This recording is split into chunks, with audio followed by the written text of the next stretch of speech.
పరిశుద్ధ గ్రంథంలో నుండి దేవుని వాక్యాన్ని నేను మీతో కొద్ది మాటలు, కొన్ని విషయాలు లేఖనాల్లో నుంచి పంచుకోవాలని అనుకుంటున్నాను. ఈరోజు యేసుక్రీస్తు యొక్క రక్తము మన జీవితాల్లో చేసే కార్యాన్ని గురించి మీతో కొద్ది మాటలు పంచుకోవాలని నేను ఆలోచన కలిగి ఉన్నా. మీ అందరికీ ప్రభు పేరిట వందనాలు. దేవుని వాక్యంలో మనం చూసినట్లయితే అపోస్తలుడైన పేతురు రాసినటువంటి పత్రిక, దైవజనుడు అపోస్తలుడైన పేతురు గారు రాసిన పత్రికలో మొదటి పత్రిక, మొదటి అధ్యాయము 18వ వచనాన్ని నేను చదువుతున్నాను. దయచేసి మీరు చూడండి. పితృపారంపర్యమైన మీ వ్యర్థ ప్రవర్తనను విడిచిపెట్టినట్లుగా వెండి బంగారముల వంటి క్షయ వస్తువుల చేత మీరు విమోచింపబడలేదు, కానీ అమూల్యమైన రక్తము చేత, అనగా నిర్దోషమును నిష్కళంకమునగు గొర్రె పిల్ల వంటి క్రీస్తు రక్తము చేత విమోచింపబడితిరని మీరు ఎరుగుదురు కదా. చాలండి. ఈ చదువుబడినటువంటి ఈ వాక్యాన్ని కనుక మనం జ్ఞాపకం చేసుకున్నట్లయితే, అపోస్తలుడైనటువంటి మరి పేతురు గారు, దైవజనుడైన పేతురు గురించి యేసుక్రీస్తు ప్రభువారు చెప్పిన మాట, నీవు కేఫా అనబడదువు. అలాగే సంఘానికి పేతురు ఒక కేఫాలా అంటే, కేఫా అంటే రాయి అని అర్థం.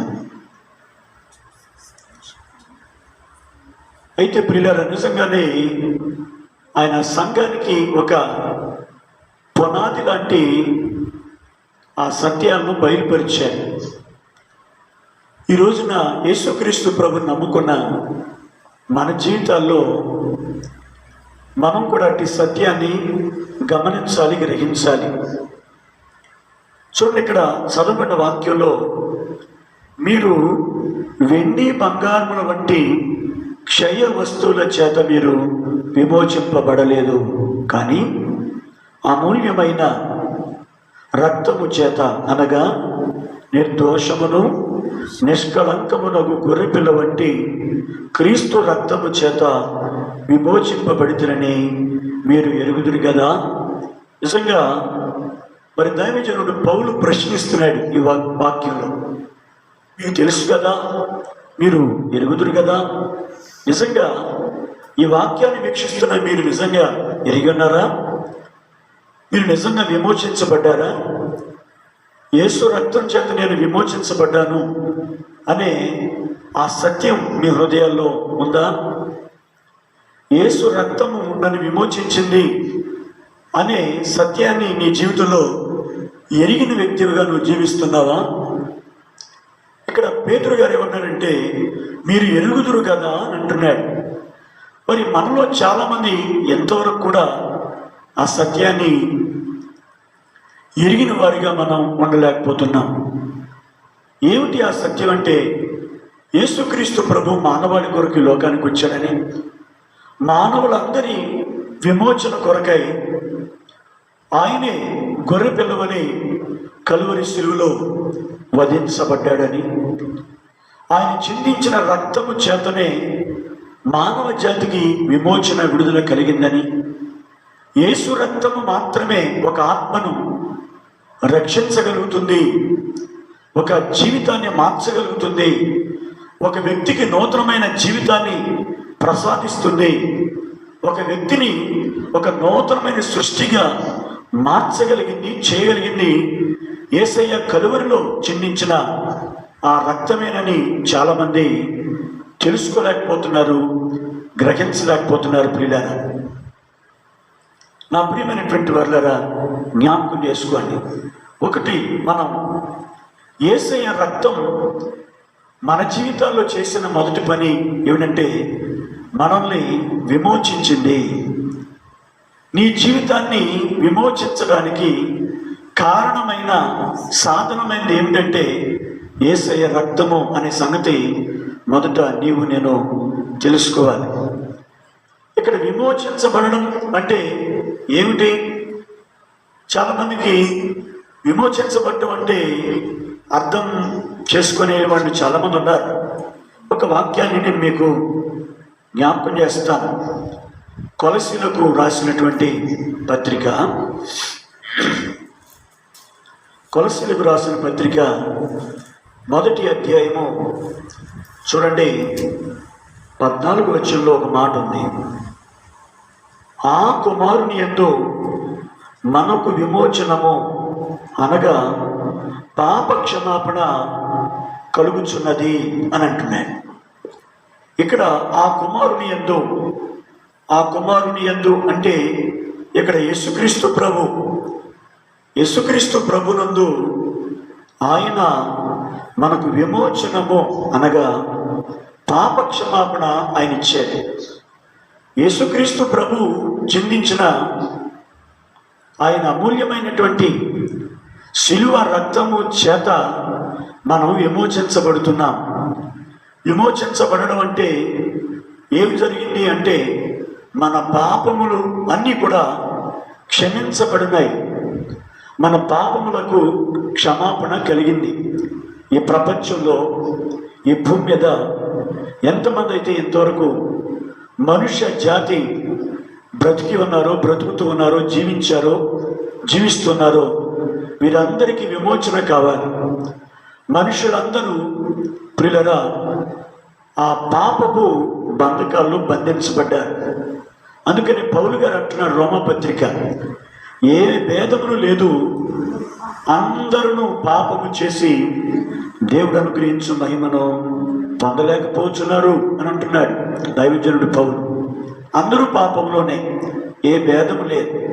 ఈ భూమి మీద ప్రపంచంలో ప్రతి వ్యక్తి కూడా దేవుని బిడ్డలారా పాపిగానే ఉన్నారు. అందుకొరకే దేవాది దేవుడి లోకానికి వచ్చారు ప్రియులారా, వారిని పాపము నుండి విమోచించడానికి, వారిని పరిశుద్ధులుగా చేయడానికి, పాప విముక్తులుగా చేయడానికి, మానవుని పాపములు క్షమించబడడానికి. కాబట్టి ఒకటి మనం గమనించాలి, యేసయ్య చిందించిన రక్తములో మొదటిగా మనకు దొరికింది, సంపాదించుకున్నది ఏంటంటే పాప క్షమాపణ. నీ జీవితంలో ఎంతవరకు నీ పాపములు క్షమించబడ్డాయి అనేటటువంటి ఆ నిశ్చయత, నమ్మకం నీకు కలగలేదా? లేదా నీ పాపములు క్షమించబడాలి అని నువ్వు కోరుకుంటున్నావా? పాప విముక్తిని కావాలి అని నువ్వు కోరుకుంటున్నావా? అలాగైతే యేసుక్రీస్తు ప్రభు నీ జీవితంలో ఆ విమోచన కార్యం ఆయనే చేశాడు అనే సత్యాన్ని నీవు తెలుసుకోవాలని నేను ప్రేమతో మనవి చేస్తూ ఉన్నా. అందుకనే ఎఫెసీయులకు రాసినటువంటి పత్రికలో కూడా 1వ అధ్యాయంలో చూడండి,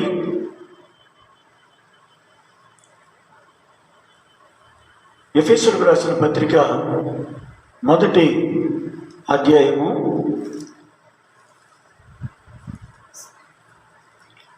అక్కడ వచనంలో చక్కటి 7వ వచనం, దేవుని కృపా మహదైశ్వర్యమును బట్టి ఆ ప్రియుని యందు ఆయన రక్తము వలన మనకు విమోచనము అనగా మన అపరాధములకు క్షమాపణ మనకు కలిగి ఉన్నది. యేసయ్య రక్తం ద్వారానే మనకు పాప క్షమాపణ కలుగుతుంది అని ఇక్కడ పౌలు గారు కూడా చెప్తున్నారు. ప్రియులారా, ఆయన రక్తం వలన మనకు విమోచనము అనగా మన అపరాధములకు క్షమాపణ మనకు కలిగి ఉన్నది. యేసయ్య రక్తం చిందించడం అంటే మామూలు విషయం కాదు ప్రియులారా. ఆయన రక్తం చిందించాడు అంటే ఎంత నలగొట్టబడ్డాడు, ఎంత విరగొట్టబడ్డాడు. ఆయన రక్తం చిందించాడు అంటే ఎంత బాధ ఆయన శరీరంలో అనుభవించాడు. ఒక వ్యక్తి యొక్క శరీరంలో, ఆ దేహంలో నుండి, శరీరంలో నుండి రక్తము బయటకు రావడం అంటే అది గాయపడితేనే రక్తం వస్తుంది కదా. అక్కడ గాయం కలగాలి, ఒక శ్రమ కలగాలి. అలా కలిగితేనే కానీ ఒక వ్యక్తి యొక్క దేహంలో నుండి రక్తం బయటకు రాదు కదా. అంటే మనం ఇక్కడ ఏం అర్థం చేసుకోవాలి? యేసయ్య రక్తం చిందించాడు. ఆయన శరీరంలో వీళ్ళరా నడినెత్తి మొదలుకొని అరికాల వరకు ಎಲ್ಲ గాయపరచబడ్డాడు, నలగొట్టబడ్డాడు, విరగొట్టబడ్డాడు. తలలో ముళ్ళ కిరీటం గొచ్చబడింది. పిల్లరా గడ్డము పెరిగివేశారు, వెనక నుండి తన్నారు.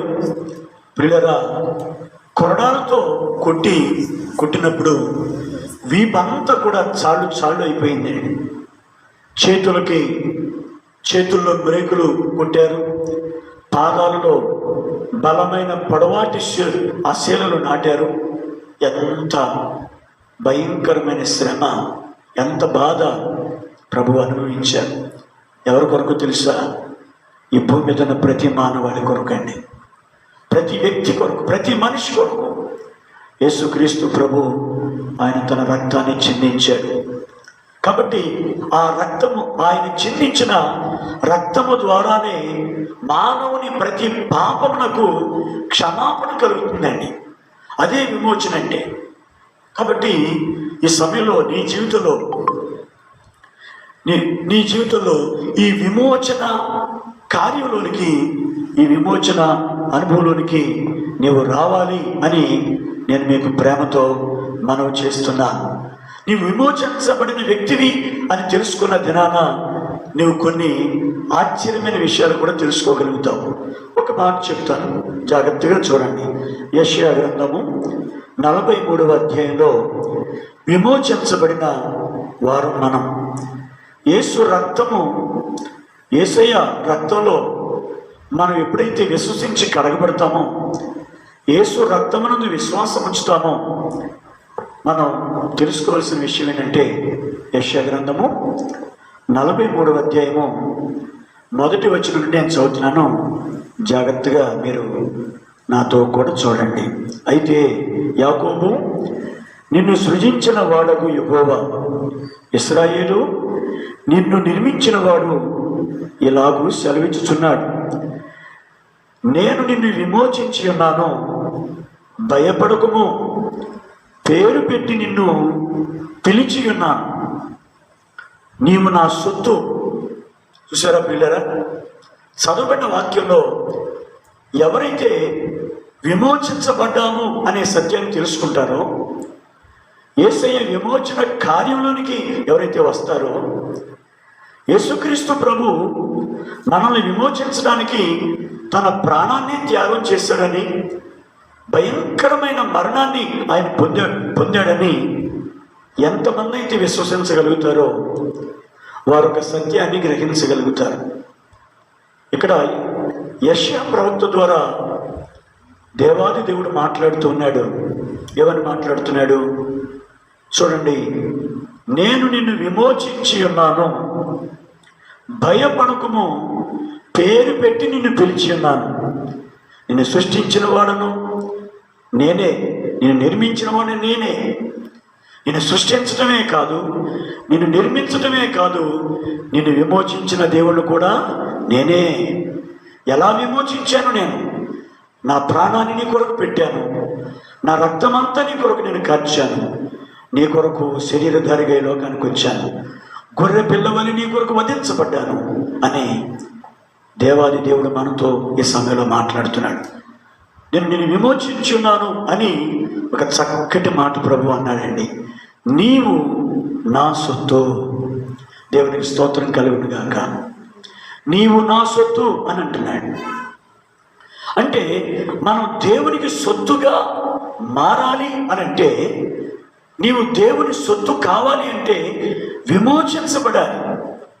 విమోచించబడిన ప్రతి స్త్రీ, విమోచించబడిన ప్రతి పురుషుడు, విమోచించబడిన ప్రతి యవన బిడ్డ దేవునికి ఏమవుతున్నారంటే సొత్తుగా మారుతున్నారు. ఈ సమయంలో మిమ్మల్ని అడుగుతున్నాను, ప్రియ యవన తమ్ముడు, యవన చెల్లి, మీరు విమోచించబడ్డారా? మీరు విమోచించబడ్డారా? యేసయ్య రక్తములో కడగబడ్డారా? యేసుక్రీస్తు రక్తములో మీ పాపములు కడిగి వేసుకున్నారా? యేసయ్య రక్తము ద్వారానే మీ పాపములకు క్షమాపణ కలిగింది అని హృదయంలో మీరు విశ్వసించారా? మీరు నిజంగా అలా విశ్వసించగలిగినట్లయితే, గ్రహించగలిగినట్లయితే ప్రియులారా, మీరు వెనువెంటనే దేవునికి సొత్తుగా మార్చబడతారు. ఆయనకు మీరు సొత్తుగా మారిపోతారు. ఆయనకు మీరు స్వాస్థ్యంగా మార్చబడతారు. కాబట్టి ఎవరైతే దేవుని సొత్తుగా మార్చబడతారో, ఎవరైతే దేవునికి స్వాస్థ్యంగా మార్చబడతారో, వాళ్ళతో దేవుడు చేస్తున్న వాగ్దానం ఏంటి తెలుసండి? ఇక్కడ చూడండి ఒకసారి. నీవు నా సొత్తు అని ప్రభు ఏమంటున్నారు? నీవు జలములలో పడి దాటునప్పుడు నేను నీకు తోడై ఉందను. ఎవరైతే విమోచించబడ్డారో ప్రియులారా గమనించండి, ఎవరైతే ఆయన సొత్తుగా మార్చబడ్డారో వారికి మొట్టమొదటిగా దేవుడు చేస్తున్న వాగ్దానం, నేను నీకు తోడై ఉన్నాను. దేవునికి స్తోత్రం కలుగునుగాక. నేను నీకు తోడై ఉన్నాను అంటున్నాడు. నా ప్రియమైన తమ్ముడు, చెల్లి, సహోదరుడు, సహోదరి, ఈ లోకంలో ఎవరు నాకు తోడు లేరు అని నువ్వు భయపడుతున్నావా? నాకు అండ ఎవరు లేరు, నన్ను పలకరించేవారు ఎవరు లేరు, పరామర్శించేవారు ఎవరు లేరు. ఏదైనా కష్టం వస్తే, ఏదైనా ఆపద వస్తే నన్ను ఎవరు ఆదరించగలరు? ఎవరు నాకు సహాయం చేయగలరు? నా బాధలు పంచుకోగలిగిన వ్యక్తి నాకు ఎవరున్నారు? నాకు తోడుగా ఉండే వ్యక్తి ఎవరున్నారు అని నీవు ఆలోచిస్తున్నావేమో, బాధపడుతున్నావేమో. ఈ సమయంలో పరిశుద్ధాత్మదేవుడు నీతోనే స్పష్టంగా మాట్లాడుతున్నాడు. నేను నిన్ను విమోచించానయ్యా, నీవు నా సొత్తు, నేను నా సొత్తుగా మార్చుకున్నాను. కాబట్టి నువ్వు భయపడద్దు. ఒకవేళ జలములలో పడి వెళ్ళే పరిస్థితి నీ జీవితంలోకి వెళ్ళి ఏర్పడిందేమో, జలములలో పడి జలములు నీ మీదకి పొంగి పొర్లి వరద వలె నీ మీదకి వస్తున్నాయేమో, అయితే నువ్వేమి భయపడద్దు. నేను నీకు తోడై ఉన్నాను. ప్రభుకి స్తోత్రం కలుగునుగాక. అవును, ఒక చోట కీర్తనాకారుడు కూడా ఏమంటాడంటే, భక్తిహీనులు వరద వలె నా మీదకి వచ్చి ఉన్నారు అని అంటున్నాడు. దేవుని బిడ్డలారా, కీర్తన గ్రంథంలో మనం ఆ మాట చూడగలుగుతాం. ప్రియులారా, వరద వలె మరి వారు నా మీదికి వచ్చి ఉన్నారు అని చెప్పేసి ఆ కీర్తనాకారుడు ఆయన మాట్లాడుతూ ఉన్నాడు. అయితే అలాంటి పరిస్థితులు మన జీవితంలో కలిగిన నీవు భయపడవలసినటువంటి అవసరత లేదు. కారణం ఏంటంటే, దేవుని బిడ్డారా, ఆయన నీకు తోడై ఉన్నాడు. దేవునికి స్తోత్రం, హల్లెలూయా. అవును ప్రియులారా, అవును, ఆయన నీకు తోడై ఉన్నాడు. నువ్వు దేనికి చింతపడవలసినటువంటి అవసరత లేదు, దేనికి భయపడవలసినటువంటి అవసరత లేదు. అందుకనే ఆ యొక్క కీర్తన గ్రంథంలో మనం చూసినప్పుడు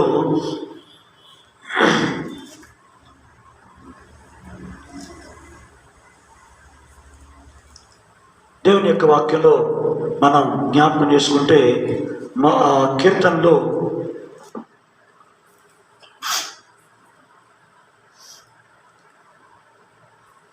32వ కీర్తన 6వ వచనం, 32వ కీర్తన 6వ వచనం, విస్తార జల ప్రవాహములు పొరలి వచ్చినను నిశ్చయముగా అవి వారి మీదకి రావు. నా దాగుచోటు నీవే, శ్రమలో నుండి నీవు నన్ను రక్షించదవు. విమోచన గానములతో నీవు నన్ను ఆవరించదవు అని అంటున్నాడు. కాబట్టి విస్తారమైనటువంటి జల ప్రవాహములు పొరలి వచ్చినను నిశ్చయముగా అవి వారి మీదకి రావు. పొరలి వచ్చిన ఏమీ కూడా నీ మీదకి రావు. ఏ సమస్యలు, ఏ శోధనలు, దేవుని బిడ్డలారా వినండి, నీవు ఆయనకు సొత్తువైనట్లయితే, ఆయన నిన్ను విమోచించినట్లయితే నీవు భయపడవలసినటువంటి అవసరత ఎంత మాత్రం కూడా లేదు అనే సంగతి నేను మీకు జ్ఞాపకం చేస్తా ఉన్నాను. ఆయన అంటున్నాడు, నేను నీకు తోడుగా ఉన్నాను. నీకు ఎవరు తోడు లేకపోయినా పర్వాలేదు.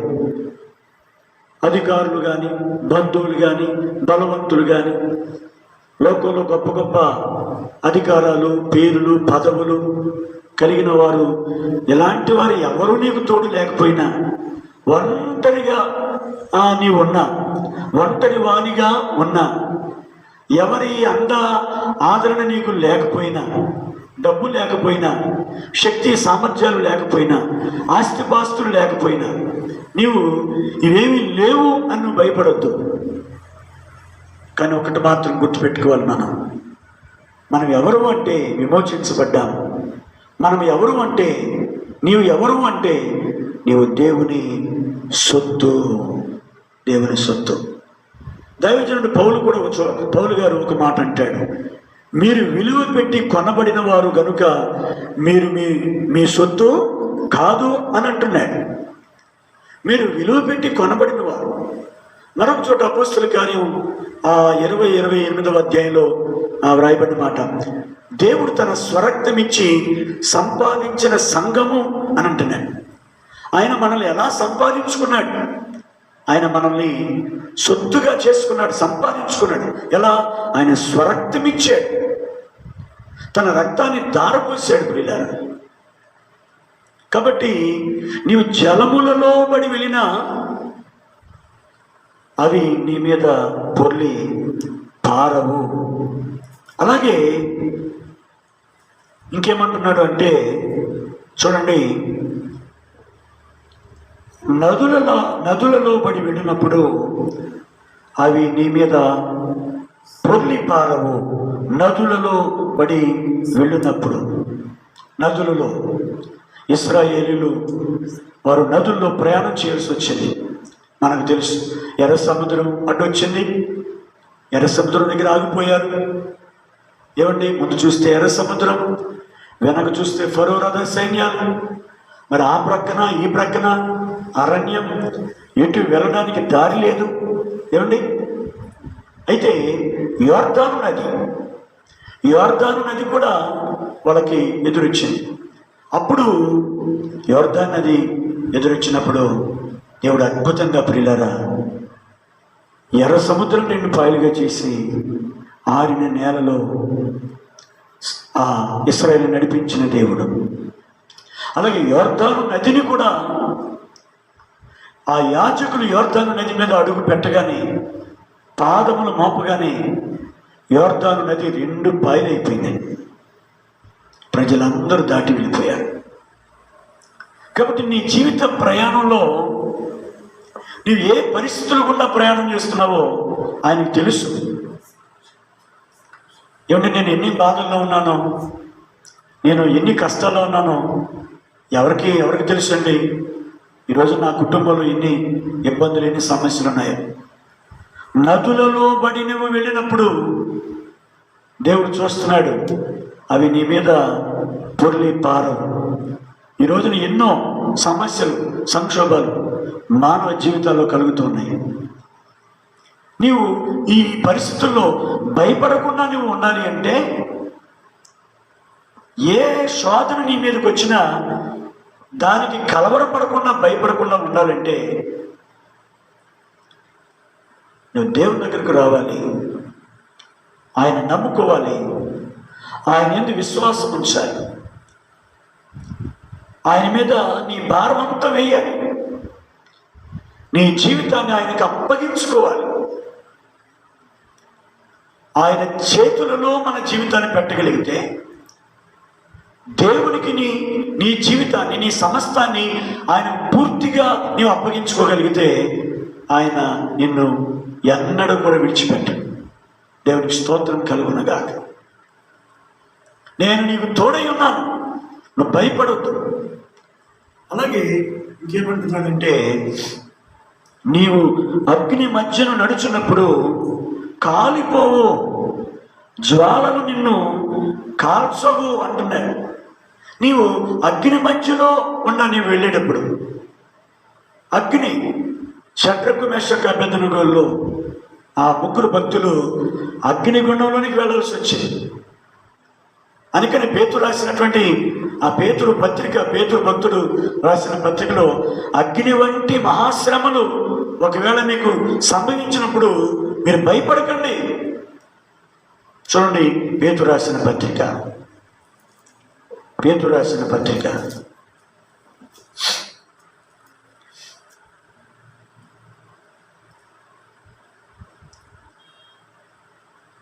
మొదటి పత్రిక 4వ అధ్యాయము 12వ వచనం. ప్రియులారా, మిమ్మల్ని శోధించుటకు మీకు కలుగుచున్న అగ్ని వంటి మహాశ్రమను వచ్చి మీకేదో ఒక వింత సంభవించినట్లు ఆశ్చర్యపడకుడి.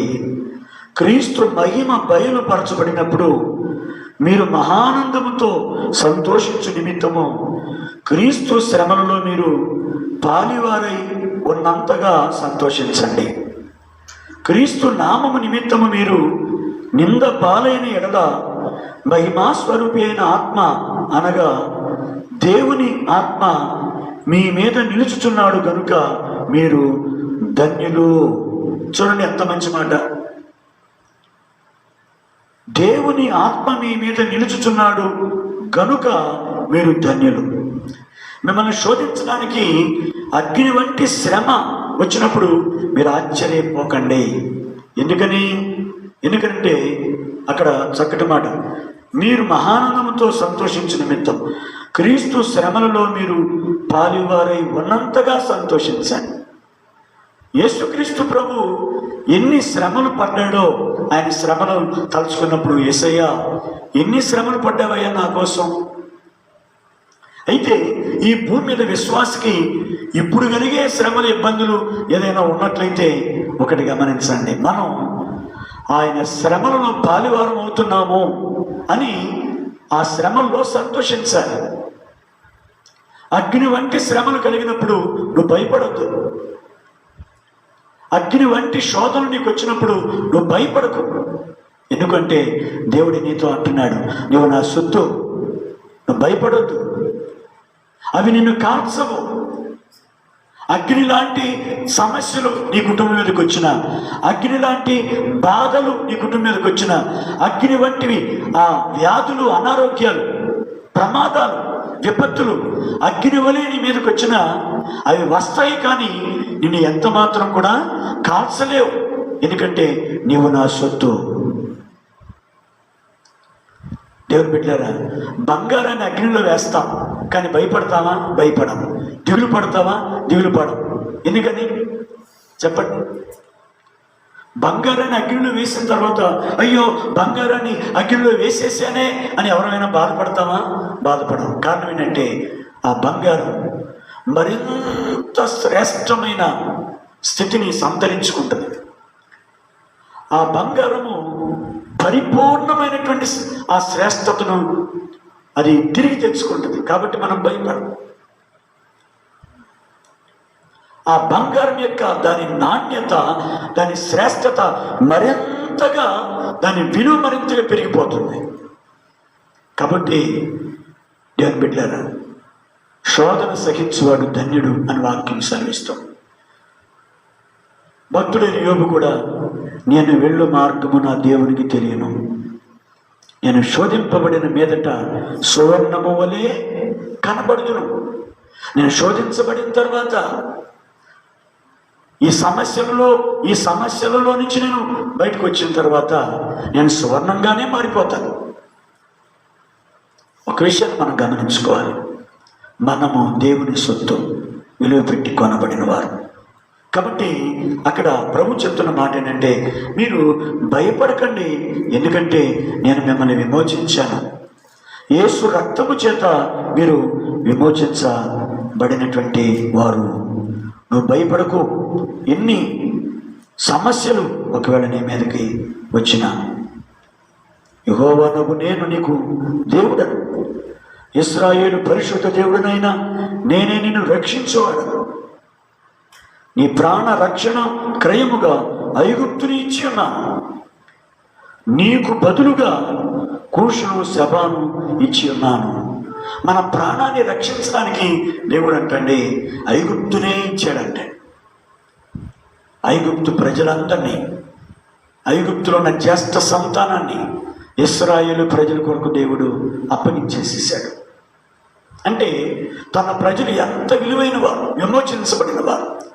విమోచించబడినటువంటి వారంటే దేవుని దృష్టిలో ఎంతటి విలువైన వారో మనం గ్రహించాలి ఈ వాక్యాన్ని బట్టి. నీవు నిజంగా ఈ రోజున విమోచించబడిన వ్యక్తివి అని నీవు విశ్వసించినట్లయితే, గ్రహించగలిగినట్లయితే, దేవుడు నీ జీవితంలో ఎలాంటి అద్భుతాలు చేస్తాడో తెలుసా? నీ కొరకు దేవుడు దేన్నైనా అప్పగిస్తాడు. దేనికైనా నష్టం కలుగుతుందేమో కానీ నీకు నష్టం కలిగించడు ఆయన. ఏదైనా నష్టపోయినా ఆ నష్టాన్ని దేవుడు నష్టపోనిస్తాడు, కానీ నిన్ను మాత్రం నష్టపోనివాడు దేవుడు. అదే ఇక్కడ మాట అంటున్నాడు. నీ ప్రాణ రక్షణ క్రయముగా ఐగుప్తుని ఇచ్చి ఉన్నాను, నీకు బదులుగా కూషును శబాను ఇచ్చి ఉన్నాను. అంటే వీళ్ళు ఈ కూషు శబ దేశాలు, ప్రజలు, వేలాది మంది ప్రజలు, దేశాలు ఇశ్రాయేలీయుల కొరకు, వారి రక్షణ కొరకు, వారి ప్రాణాల కొరకు, వారి విమోచన కొరకు ఎన్ని దేశాలైనా ఎన్ని రాజ్యాలైనా ఇశ్రాయేలు మీదకి వచ్చిన ఎవరిని కూడా దేవుడు వాళ్ళ ముందు ఉంచలేదండి. దేవునికి స్తోత్రం. ఆయన విమోచించిన ప్రజలను దేవుడు అంతగా ప్రేమిస్తున్నాడు. అందుకే అంటున్నాడు, నీవు నా దృష్టికి ప్రియుడవైనందున గరుడవైతివి. నేను నిన్ను ప్రేమించుతున్నాను గనుక నీకు ప్రతిగా మనుషులను అప్పగించుతున్నాను, నీ ప్రాణమునకు ప్రతిగా జనములను అప్పగించుతున్నాను. ఎంత విలువైన మాటలు నా ప్రియమైన సహోదరి సహోదరుల. కాబట్టి ఈ రాత్రి ఈ సమయంలో నేను దేవుని చేత విమోచించబడ్డానా లేదా అనే ఆ పరిశీలన, పరీక్ష నీ హృదయపు అంతరంగాల్లో ఈ రాత్రి ఈ సమయంలో రావాలి అని నేను మీకు ప్రేమతో మనవి చేస్తున్నాను. దేవుని బిడ్డారా, మీరు వెండి బంగారం వంటి క్షయమైన వస్తువుల చేత విమోచించబడలేదు. పూర్వపు దినాల్లో ఒక బానిసను విమోచించడానికి, విడిపించడానికి వెండిని ఇచ్చి విడిపించేవాళ్ళు. మనల్ని విడిపించడానికి ఆ నరకాగ్ని గుండము నుండి, ఆ శాపము నుండి, ఆ భయంకరమైన శిక్ష నుండి విడిపించడానికి యేసుక్రీస్తు ప్రభు వెండిని ఇవ్వలేదు, బంగారం ఇవ్వలేదండి. అన్నిటికంటే ఈ ప్రపంచంలో ఈ సృష్టిలో అన్నిటికంటే అత్యంత విలువైన తన రక్తాన్ని, తన ప్రాణాన్ని నీ కొరకు, నా కొరకు ఆయన ఇచ్చాడు, ధార పోశాడు అని మనం తెలుసుకోవాలి. మనం విమోచించబడ్డవారం. ఆయన విలువ పెట్టి మనం కొనుక్కున్నాడు. మనము ఆయన సొత్తు. కాబట్టి ఈ సమయంలో మనం ప్రార్థన చేసుకుందాం. దేవుడు నీతో మాట్లాడుతున్నాడు. నువ్వు భయపడకు. ఎన్ని సమస్యలు నీ మీదకి వచ్చినా, ఎన్ని శ్రమలు, శోధనలు నీ మీదకి వచ్చినా, ఎన్ని ఇబ్బందులు ఈ రోజున నీ కుటుంబంలో, నీ వ్యక్తిగత జీవితంలో నువ్వు పడుతున్నా, దేవుడు నీతో మాట్లాడుతున్నాడు. నేను నీకు తోడై ఉన్నాను, నిన్ను నేను విమోచించి ఉన్నాను, నీవు నా సొత్తు అని ప్రభు అంటున్నాడు. కనుక నాతో కలిసి ఈ ప్రార్థనలో ఏకీభవిస్తారా? ప్రభువా నన్ను విమోచించు అని ప్రార్థిస్తారా? నీ రక్తంతో నన్ను కడుగునైనా, నీ సొత్తుగా నన్ను మార్చునైనా అని ప్రార్థన చేస్తారా? మీరు పశ్చాత్తాపడి ప్రభు దగ్గరకు వచ్చి ఆయన రక్త ప్రోక్షణ కిందకి మీరు వస్తే ఈరోజే మీరు దేవుని సొత్తుగా మార్చబడతారు. ప్రార్థన చేసుకున్నాం.